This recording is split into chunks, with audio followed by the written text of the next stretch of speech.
হঠাৎ করে একটা গাড়ির সামনে দিয়ে যাওয়ার সময় রাস্তার ময়লা পানি ছিটকে পড়লো তেজ শরীরে। এবার তে চেলে উঠলো, ওয়ে গাড়ি চালাচ্ছেন দেখে কি মাথা কিনে নিয়েছেন নাকি? চোখ দুটোকে কপালে নিয়ে ড্রাইভ করেন, আজারা পাবলিক যত সব। তেজ ঝাড়ি খেয়ে লোকটা গাড়ি ব্রেক করলো। অন্যদিকে জাঙ্কুকের খেয়াল হলো সে তেকে রাস্তায় রেখে এসেছে। চারিদিকে ঝমঝমে বৃষ্টি পড়ছে। এরকম একটা কাজ কিভাবে করলো সে, তাও এমন ওয়েদারে? নিজের হাত দিয়ে গাড়িতে একটা পাঞ্চ করে গাড়ি ঘোরালো সে। 5 মিনিটের রাস্তা 2 মিনিটে চলে এসেছে। গাড়ি থেকে নেমেই এদিক ওদিক পাগলের মতো তেকে খুঁজতে লাগলো জাঙ্কুক, কিন্তু না, চারপাশে তে কোথাও নেই। হঠাৎ করে কায়ের কথা মনে পড়লো জাঙ্কুকের। মাথাটাও কেমন ফাঁকা ফাঁকা লাগছে, বুকের বাঁ পাশটা চিনচিন করে ব্যথা করছে। আমি কিভাবে এত বড় ভুলটা করলাম? আমার এই রাগের জন্য তেকে আজ কষ্ট পেতে হচ্ছে। নিজের চুলগুলো দুহাত দিয়ে টেনে কথাটা বলল জাঙ্কুক। এবার আবারও এদিক ওদিক খুঁজতে লাগলো তেকে। বৃষ্টিতে ভিজে একাকার হয়ে গিয়েছে জাঙ্কুক। এক পর্যায়ে সন্ধ্যা নেমে এলো। জাঙ্কুক নিঃশব্দে গিয়ে গাড়িতে বসলো। জাঙ্কুকের নিজেকে কেমন যেন পাগল পাগল লাগছে। হঠাৎ করে তার ফোনটা বেজে উঠলো। রিসিভ করতে ওপাশ থেকে তার মা জানালো তে অনেক আগেই সুবিনের সাথে বাসায় ফিরেছে। জাঙ্কুক আর কিছু না বলে ফোনটা রেখে দিয়ে গাড়ি স্টার্ট দিল। বাড়িতে ঢুকি হনহন করে তে রুমে যায় সে। তে তখন ফোনে গেমস খেলছিল। এমন ভেজা কাপড়ে জাঙ্কুককে দেখে ভূত দেখার মতো অবস্থা হলো তার। তে উঠে দাঁড়াতে ঠাস করে জাঙ্কুকে একটা চড় বসিয়ে দিল তের গালে। তে নিজের গাল ধরে দাঁড়িয়ে আছে, কি বলবে কিছু বুঝতে পারছে না। জাঙ্কুক রাগে লাল হয়ে গেছে। কি ভাবিস তুই নিজেকে, মহারানী ভিক্টোরিয়া? তোর জন্য একটা মানুষ পাগল হয়ে রাস্তায় রাস্তায় ছুটেছে, আর তুই এখানে ল্যাপ মুড়ি দিয়ে গেম খেলছিলি? তোর কোনো আইডিয়া আছে আমি ঠিক কোথায় কোথায় তোকে খুঁজেছি? আমার কতটা টেনশন হচ্ছিল। তে দুভাও শক্ত করে চেপে ধরে কথাগুলো বলল জাঙ্কুক। তোর কি আমার উপর এইটুকু ভরসা নেই যে আমি তোকে কখনোই ফেলে যাব না? না নেই। এবার চেঁচে উঠল তে, কেন খুঁজেছেন? হোয়াই? আপনি নিজেই তো আমার গাড়ি থেকে বের করে দিয়েছিলেন, তাহলে কিসের দরদ উতলে উঠল আপনার যে আমাকে আবার খুঁজতে বের হয়েছেন? Because I love you.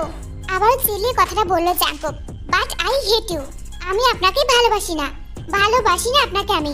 আমি কেন আপনার মতো একজনকে ভালোবাসতে যাব যার রাগ উঠলে নিজের মধ্যেই হিতের জ্ঞানটুকু থাকে না? যাকে ভালোবাসি ভালোবাসি বলে মুখে ফেনা তুলে ফেলেন, রাগ উঠলে তার গায়ে হাত তুলতে তো আপনি একবার হাত কাঁপে না। জাঙ্কুকের কাছ থেকে নিজেকে ছাড়াতে গিয়ে ভুল করে জাঙ্কুকের গালে চড় বসিয়ে দেয় তে। জাঙ্কুক আর একটা কথাও না বলে সেখান থেকে নিঃশব্দে বেরিয়ে যায়। সেদিন এমন কাণ্ডে তেও অনেকটা ভয় পেয়ে যায়। তার পরের দিনগুলো ছিল অত্যন্ত বিষাদময়। দুজন দুজনের মুখোমুখি হয়নি। রাতে খাওয়ার সময় শুধু তাদের দেখা হতো, কিন্তু সেই সময়টুকুও কেউ কারো দিকে চোখ তুলে তাকাতো না। ধীরে ধীরে তের ফাইনাল এক্সাম শেষ হয়। আজকে ছিল তের শেষ পরীক্ষা। পরীক্ষা শেষ করে গেটের বাইরে আসতেই একটা মেয়ে ডেকে নিয়ে যায় তেকে। মেয়ের সাথে যাওয়ায় জাঙ্কুকের বডিগার্ডরা অতটা মাথা ঘামায়নি। তে একটু সাইডে আসতেই মেয়েটা তে নাকি রুমাল চেপে ধরে, সঙ্গে সঙ্গে অচেতন হয়ে পড়ে তে। পরক্ষণে একটা কালো গাড়ি এসে তেকে তুলে নিয়ে যায়। বিকেল গড়িয়ে সন্ধ্যা হয়েছে। জাঙ্কুক তখনও অফিসে বসে এক ধ্যানে কাজ করছিল। কাজের মাঝখানে হঠাৎ করে ফোনের আওয়াজে ভ্রু কুঁচকে গেল তার। একটু বিরক্ত হয়ে ফোনটা কানে তুলল এবং যা শুনলো তাতে মাথায় রক্ত উঠে গেল তার। ইডিয়েট, তোমাদের কি জন্য রেখেছি আমি? ঘাস কাটার জন্য? সরি স্যার, আসলে সন্দেহ হওয়ার মতো কিছুই ছিল না। ম্যাম তো এক্সাম দিয়ে বের হয়েছিলেন। তারপর একজন মহিলা এসে আর কিছু বলতে পারলো না লোকটা। তার আগে জাঙ্কুক চিৎকার করে বলে উঠল, অফ করো তোমার কথা। এত এক্সপ্লেনেশন আমি শুনতে চাই না। এক্ষুনি গিয়ে সিসিটিভি ফুটেজ চেক করো, আমি আসছি। মাত্রই পিট পিট করে চোখ খুলতে মাথাটা এখনো ঝিমঝিম করছে তার। পরক্ষণেই তার মাথায় বিকালের সব ঘটনা রিপিট হতে লাগলো। সে ভয়ে ভয়ে চারিদিকে তাকালো।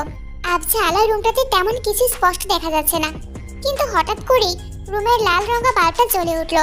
লাইট জ্বলে ওঠায় সামনের দিকে তাকালো তে। একটা লম্বা করে লোক তার দিকে এগিয়ে আসছে। লোকটা এসে তের দুটো গাল চেপে ধরে বলল, কি ব্যাপার সুন্দরী, চোখ মুখের এই হাল কেন? এমন ভয় পেয়ে আছো কেন? আমি তোমাকে ভয় দেখাতে আনিনি, আমি তো তোমাকে বিয়ে করার জন্য নিয়ে এসেছি। লোকটার মুখে বিয়ের কথা শুনতেই চোখ দুটো বড় বড় হয়ে গেল তের। সে ছিটকে দূরে সরে গেল। লোকটা আবার একটা রহস্যময়ী হাসি দিয়ে বলল, পালাও পালাও, এবেলা পালিয়ে নাও, সকালেই আমাদের বিয়ে। আমি চেয়েছিলাম গ্রামের সবাইকে জানে ধুমধাম করে তোমার বিয়ে করব, কিন্তু তোমার বাপটা একটু বেশি তেরা, কি আর বলবো। তার উপর আবার তোমার ওই মামাতো ভাইটা, কি যেন নাম, ও হ্যাঁ জাঙ্কুক, ওর একটু বেশি দরদ তোমার জন্য। না হলে একটা পুচকে মেয়ের জন্য লাখ টাকা দিয়ে কেউ বডিগার্ড পুষে রাখে? লোকটার কথা শুনে তে বড়সড় একটা ঝটকা খেলো। কি, জাঙ্কুক ভাই আমার পেছনে বডিগার্ড লাগিয়ে রাখে? এবার কাইকু ঢং করে বলল, হ্যাঁ তো, তাই তো তোমাকে তুলে আনতে এত বেগ পথ হলো আমার। না হলে এতদিনে বিয়ে করে আমরা হানিমুনে চলে যেতাম। কি বলো সুন্দরী? এই বলে কাই একটু আগ বাড়িয়ে তের কাছে আসতে যায়। তখনই তে কায়ের মুখের উপর থুতু মারে। তের কাণ্ডে কাই অনেক রেগে যায়। সে তের গালে সজোরে একটা চড় বসিয়ে দেয়। তৎক্ষণাৎ তের ঠোঁট কেটে ফিনকি দিয়ে রক্ত বেরিয়ে আসে। কিন্তু তারপরেও তে তেজ নিয়ে কায়ের দিকে তাকায়। তোর তো দেখছি খুব তেজ। একে আছিস, ওকে আজ রাতে এক গ্লাস পানিও খেতে দিবে না। তেজ কিভাবে ভাঙতে হয় সেটা এই কাই খুব ভালো করেই জানে। কথাটা বলে কাই সেখান থেকে চলে যায়। কাই চলে যাওয়ার পর তে ডুকরে কেঁদে ওঠে। এভাবে কতক্ষণ কেঁদেছিল জানা নেই তের। সে এখনো হাঁটুতে মুখ গুজে ফুপিয়ে কেঁদে যাচ্ছে। হঠাৎ করেই জোরে দরজাটা খুলে তাকে ডেকে উঠল কেউ। তে! নিজের নাম আর পরিচিত গলা শুনে মাথা তুলে তাকালো তে। তার দিকে জাঙ্কুক তাকিয়ে আছে। এই প্রথম জাঙ্কুককে দেখে এতটা খুশি হলো তে। তে আর কিছু না বলেই 100 টাকালো জাঙ্কুকের দিকে। তারপর জাঙ্কুককে গিয়ে জড়িয়ে ধরলো। জাঙ্কুক আর এক মুহূর্ত অপেক্ষা করলো না, খুব শক্ত করে নিজের সাথে মিশিয়ে নিল তেকে। সে তো এটাই চেয়েছিল। তখন মাঝরাত, চারদিক নিস্তব্ধ। বন্ধ রুমে কায়ের গদিতে বসে আছে জাঙ্কুক, হাত তার হকি স্টিক, আর ঠিক সামনেই হাত মুখ বাঁধা অবস্থায় পড়ে আছে কাই। তোর একটু ক্যালকুলেশনে ভুল হয়ে গেছে কাই। তুই শুধু আমার নামটাই জেনেছিস, কিন্তু আমার ব্যাকগ্রাউন্ড চেক করিসনি। একটাবার যদি এলাকায় খোঁজ নিতি তাহলে তোকে আজ এই দিনটা দেখতে হতো না। একটু আফসোসের সুরে কথাটা বলল জাঙ্কুক। জাঙ্কুক কায়ের মুখে ট্যাপটা খুলে দিতেই কাই তেজ নিয়ে বলল, তুই আমাকে চিনিস না জাঙ্কুক। আমি ঠিক কি কি করতে পারি সেটা তোর ধারণার বাইরে। আরে রাখ, এখান থেকে হেঁটে ফিরতে পারলে তো। তুই জানিস তুই আজকে কোথায় হাত দিয়েছিলি? জাঙ্কুকের করে যায়। তোর কি মনে হয় লাখ লাখ টাকা দিয়ে ওর পেছনে বডিগার্ড রেখেছি শুধু শুধু? ও আমার বোন হয় বলে? হ্যাঁ। কথাটা বলে ফিচেল হাসলো জাঙ্কুক। এরপর কায়ের দিকে এগোতে এগোতে বলল, ওই মেয়েটার জন্য এই জাঙ্কুক সব করতে পারে। জাঙ্কুক কাইকে কিছুটা পিটিয়ে একবার পেছনে তাকিয়ে বলল, টাইটেল বদলেছি, তবে ক্যারেক্টার না। তারপর গাড়ি করে বাসায় পৌঁছালো জাঙ্কুক। শুধুমাত্র তেকে নিজের করে পাওয়ার আশায় কতগুলো বছর বিদেশে থেকেছে সে। নিজের রাগ সংশোধনের জন্য কত চেষ্টাই না করেছে। কিন্তু আজ এতগুলো বছর পর দেশে এসে সেই তের জন্যই আবার আগের রূপ ধারণ করতে হলো তাকে। মা জানতে পারলে কখনই তেকে ঘেঁষতে দিবে না তার কাছে। এসব ভেবে একটা দীর্ঘ নিঃশ্বাস বেরোলো জাঙ্কুকের বুক ছিঁড়ে। রাতে খাওয়া দাওয়া শেষ করে জাঙ্কুক তেকে বাদে সবাইকে লিভিং রুমে ডাকে। কিন্তু পানি শেষ হয়ে যাওয়ায় পানি নিতেই সিঁড়ি ভেঙে নিচে নামছিল সে। হঠাৎ করে তের কানে অস্পষ্ট কিছু কথা ভেসে আসে। জাঙ্কুক বাবা, সবই তো বুঝলাম, কিন্তু এত তাড়াতাড়ি? এটা মোটেও তাড়াতাড়ি নয় ফুপা। আপনি বলেছিলেন তের কলেজ লাইফ শেষ হলে তেকে আমার সাথে বিয়ে দিবেন। তাছাড়া তে এখন 18তে পা দিয়েছে। আর সবচেয়ে বড় কথা, আমি ওকে নিয়ে আর একদমই রিস্ক নিতে চাই না। বিয়েটা হয়ে গেলে আমি ওকে নিয়ে ইউকে চলে যাব। কথাটা শুনে তের পা থেকে মাটি সরে যায়। তে রুমে এসে তৎক্ষণাৎ দরজা আটকে দিয়েছে। বেশ অনেকক্ষণ টাকাটাকির পর জিসুর কাছে হেরে দরজা খুলল তে। তারপর ধীর পায়ে রুমে প্রবেশ করলো জিসু। তে কটমট করে বলল, আমি যা শুনলাম তা কি সত্যি মা? তোমরা জাঙ্কুক ভাইয়ের সাথে আমার বিয়ে দিচ্ছ? হ্যাঁ।